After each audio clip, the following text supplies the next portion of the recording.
नमस्कार मित्रांनो, आज आम्ही आणलेला आहे हा बिस्किट। याच्यामध्ये काय काय आहे हे पाहू। याच्या आधी हे बघा, हे चांगलं आहे असं दाखवण्यात आलेलं आहे। सनफिस्टचं आहे, नाईस नावाचं बिस्किट आहे। याच्यामध्ये काय काय आहे ते बघण्यासाठी आपल्याला असं कुठं तर हुडकावं लागतं। हे बघा, हे कोपऱ्यात दिसतं इन्ग्रेडियंट, म्हणजे ह्याच्यात काय यूज केलं आहे। पहिला आहे मैदा, दिसत नाही नीट पण बघावं लागेल। शुगर, साखर, नंतर पाम ऑइल म्हणजे तेल, डेसिकेटेड कोकोनट म्हणजे वाळलेला खोबरा, नंतर इन्व्हर्ट सिरप म्हणजे साखरेचा पाक, स्टार्च असतो, नंतर रायझिंग एजंट तुम्हाला दरवेळेस मी व्हिडिओमध्ये सांगतो, यावेळेस तुम्ही जाऊन बघा। स्वीटन्ड कंडेन्स्ड मिल्क म्हणजे सुगंधी दुधासारखे पदार्थ असतात। मिल्क सॉलिड, आयोडाइज साल्ट, नंतर इमल्सिफायर, लेसिथिन। हे बघा, यावेळेस यांनी नावच दिलं आहे, यावेळेस कोड नाही दिलं। फ्रॉम सोयाबीनपासून असलेलं आहे।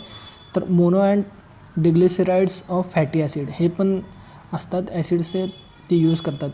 फ्रॉम पाम ऑइल, नंतर कोकोनट मिल्क माहीत असेल तुम्हाला। कोकोनट मिल्क म्हणजे खोबऱ्याचं दूध असं नाही।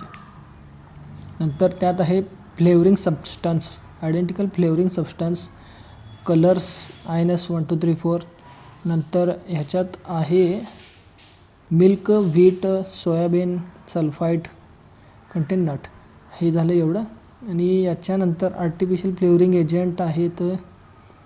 हे फ्लोअर ट्रीटमेंट एजंट म्हणजे सोडियम मेटाबायसल्फेट आहे। हे जास्त खाऊ नये बिस्किट असले, कारण जास्त खाल्ल्यावर दम्याचा, श्वासाचा त्रास होत असतो मित्रांनो। आणि याच्यामध्ये आता एनर्जी कुठे आहे, काय आहे बघूया।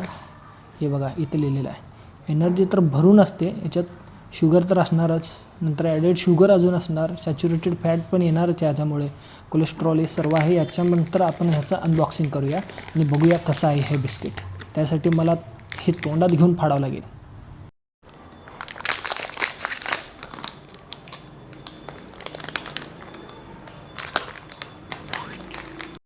त्याच्यामध्ये बिस्किट हा आहे।